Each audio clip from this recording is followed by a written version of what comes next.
I think this is really worrying for people. You've got a situation now where some people are waiting more than 2 years for elective surgery like hip and knee replacements. And although the pandemic has added to the pressures in the NHS, undoubtedly, this is not a crisis created entirely by the pandemic. The truth is the NHS had been in effect disarmed in the run-up to the pandemic. Waiting lists and waiting times had been rising. There were 4.5 million people on the waiting list before the pandemic. We had 100,000 vacancies, we had thousands fewer beds than we had before, and the public is now paying the price for the failure to properly resource the NHS in the decade in the run-up to the pandemic. In the decade in the run-up to the pandemic, NHS funding did rise pretty substantially, about £50 billion extra in real terms, a 40% increase and about a 30% increase per person. If there's so much more money going into the NHS, why aren't things getting better?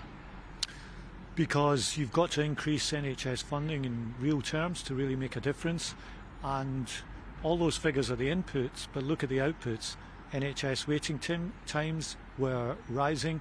When we left office in 2010, we had a target of 18 weeks between diagnosis and treatment that was met the vast majority of the time, and satisfaction levels with the NHS were the highest on record. Those targets were attacked. They've been routinely missed since then. We're now talking about 3 years. 3 years, the Health Secretary said yesterday, before we'll even get the diagnostic rate back to what it was before the pandemic. So the truth is the NHS was effectively disarmed over those years. It went into the pandemic not equipped enough to deal with the pressures that it was facing, and now the public are paying the price with these long waiting times. And just imagine someone in pain waiting for a knee or a hip replacement and being told that they might not get that surgery for a year or even 2 years. This isn't good enough, and at the heart of it is workforce. There are still 100,000 vacancies. What's the government going to do to fill those vacancies to make sure that the NHS has the staff it needs to deal with this backlog?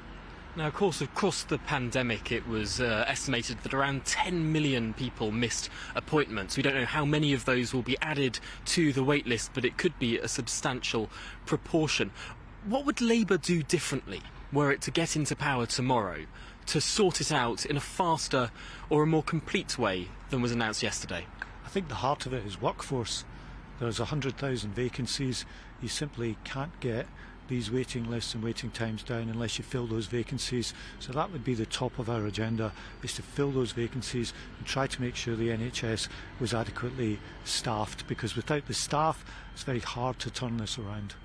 Of course, workforce takes time to train, to get into the system. Would you admit that under Labour things would get worse before it got better as well?